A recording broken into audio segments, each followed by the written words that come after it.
Hey guys, you're here today with Quicksand Rigs, and we are going to be taking a look at some of my tips for new players in Final Fantasy XIV. So without further ado, let's sink in. Now when you first start out the game, you'll be sent very early on to go and attune to what's called an Etherite, and it's a large blue crystal that you'll see throughout plenty of cities throughout the game, and it is Final Fantasy's version of fast travel. You'll also be taken to the marketplace and then your class's guild hall.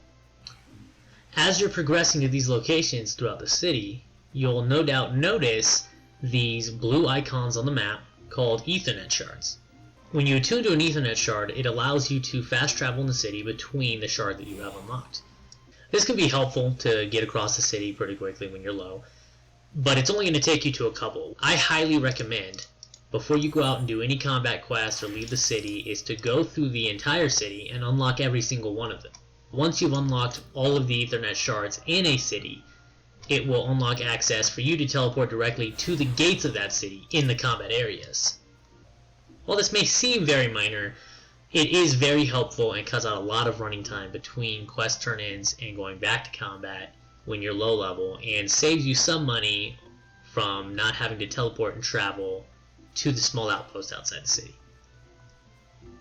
As you progress through the game world, you're going to come across a lot more Etherite shards. Make sure you unlock them as you come across each one so you can travel back there later.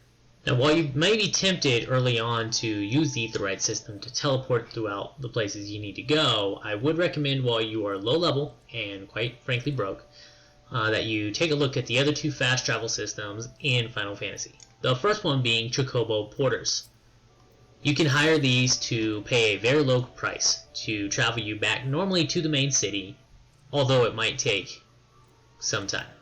If you're going quickly through the early parts of the game, this is probably not worth it. Although it is cheap, at what cost? That's a lot of time. And the other one being ferry skippers. Although the Jacobo porters are not super helpful, the ferry skipper is not always available. However, it is instant on the travel and free or sometimes very cheap. So I would definitely use the ferry system anytime you come across it or are able to use it instead of teleporting through the Etherites. Now once you get all the Ethernet shards unlocked and you're ready to go, you will see in the top left hand corner of your screen is your current main scenario quest. It's got your main quest in a large banner, and in smaller print underneath it is your current class quest if you have one available, and they come available about every 5 levels. Now Final Fantasy streamlines things a lot compared to other games. You're not going from quest hub to quest hub, but instead your main scenario quest and your class quest should be all you focus on, and that can get you level throughout the game without any problems. So if you follow on those, you should be able to progress fairly quickly through the early parts of the game. Now, once you reach level 10 and finish your class quest, at level 10 you will unlock what's called the Armory system. The Armory system allows you to change your weapon out with the weapons from other classes and level multiple classes up at once from the same character. The main story quest should provide you with enough experience to level up multiple classes at a time, so I recommend unlocking those as early as possible on the ones that you're interested in. Now you will only be able to unlock the classes that start in your beginning city at level 10, but at level 15 you'll be able to unlock the other ones.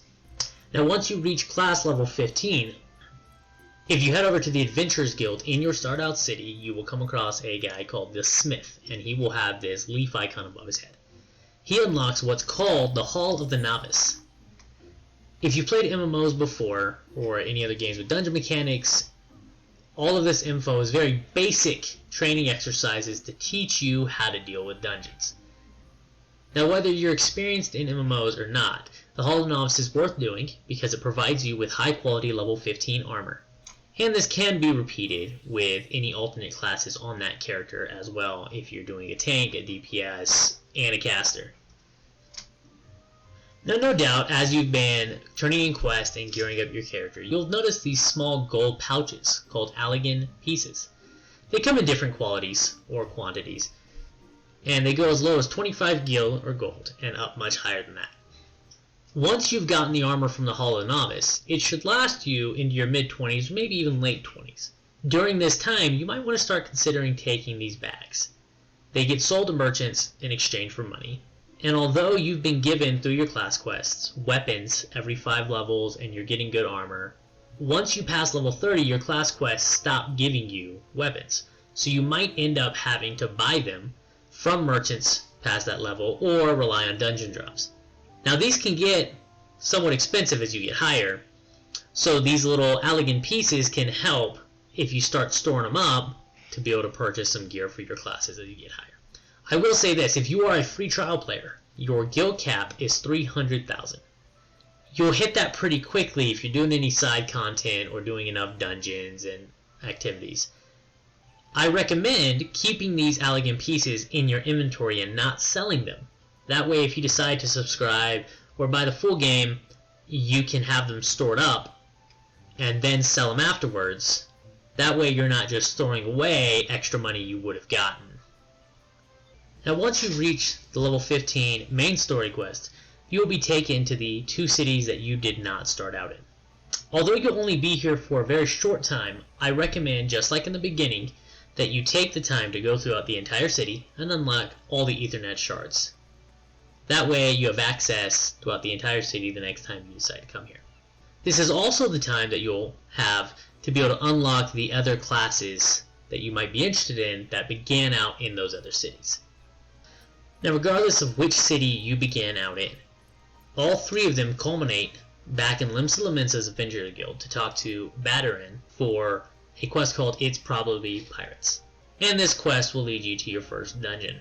Now after you talk to Badarin, to his left will be a girl named Etolwan, or whatever her name is. And she will have this blue icon above her head. Now you will have come across these blue icons most likely as you've been traveling. These blue icons indicate a system in the game that is not unlocked to you just yet. Now there are a lot put throughout the game and not all of them are important. Her blue icon unlocks what's called the challenge log. Once you have the challenge log unlocked, you'll be able to open it up and see weekly challenges for you to accomplish. They give large bursts of experience and money, and are definitely worth doing, especially in the higher levels when these can really help you make ground on levels that are much harder to gain. Now right here I'm going to put up a list on the screen of the blue quest unlocks that I deem are worth doing and important to your adventure in the game. Some of these can include the glamour system, which is the appearance system and allows you to change how your armor looks, the dye system being some of the aesthetic ones that you might want, and then more important ones like your first mount. Now once you've reached level 20 in the main story quest, you'll be sent to choose out of 3 grand companies: the Order of Twin Adders, the Immortal Flames, and the Maelstrom. Now your grand company choice does not matter very much at all, so I would choose it based off of the city that you enjoy the most or the color scheme that you happen to like. I will be releasing a video more into grand companies of what they exactly bring to the table later on, but the differences between them are not major, and you can change grand companies later on. Now the last tip I'm going to leave you guys with is more of a combat tip. But if you click Escape or you go down to the bottom right of your screen to System and you pull up HUD Layout, you can select one of the hotbars on your screen that have a blue name, meaning that they are deactivated. Once you select it and highlight it in orange, you can click the Settings cog for that element and click the check mark to activate it. You can change its size to whatever you might prefer. You can change its transparency and then go ahead and save it. And then you'll notice it is on your screen. You can grab its number and move it around however you'd like. The other thing you'll want to do is to go back in to click Escape again and then click Character Configuration. In the Hotbar Settings tab, you can check Hide Unassigned Slots, and that will make it nearly transparent. So once you've done this, you can open up your actions, and for a Paladin, we'll grab Sheltron and put it on the hotbar. And you duplicate one of your abilities on there. Now the reason we're doing this is almost every class has a gauge skill or activated skills that have a percentage chance to trigger. When these abilities trigger, they highlight the border in yellow. If you're somebody who likes to keep their eyes on the fight in a dungeon, or you like to pay attention to the mechanics, you can place this, whether it's on your character or up near the target bar or somewhere else on your screen, and you can see these abilities activate without having to be constantly looking down at your hotbar. Now, while this can be used on almost any of the classes, I do find it most effective when you're playing Black Mage between their Thundercloud and their Firestarter traits, and Bard between Straight Shot Ready and then Mage's Ballad, resetting recast timers on some abilities.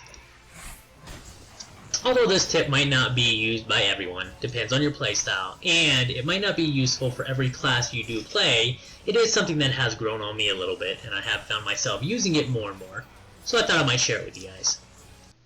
Well, I hope you found some of these tips helpful. Thanks for watching. See you next time.